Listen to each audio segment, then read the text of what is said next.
ہم ان قریب کافروں کے دلوں میں روب بٹھا دیں گے، کیونکہ یہ اللہ کے ساتھ شرک کرتے ہیں جس کی اس نے کوئی بھی دلیل نازل نہیں کی، اور ان کا ٹھکانہ دوزخ ہے، وہ ظالموں کا بہت برا ٹھکانہ ہے۔ اور اللہ نے تم سے اپنا وعدہ سچا کر دیا، یعنی اس وقت جب کہ تم کافروں کو اس کے حکم سے قتل کر رہے تھے، یہاں تک کہ جو تم چاہتے تھے اللہ نے تم کو دکھا دیا۔ اس کے بعد تم نے ہمت ہار دی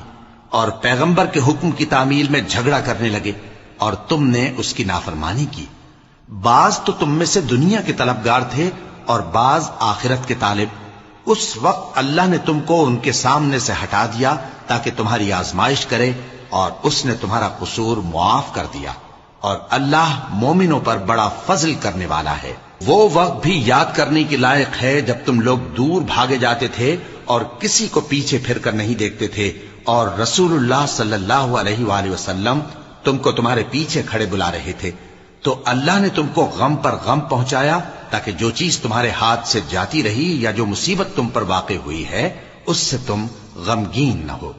اور اللہ تمہارے سب اعمال سے خبردار ہے۔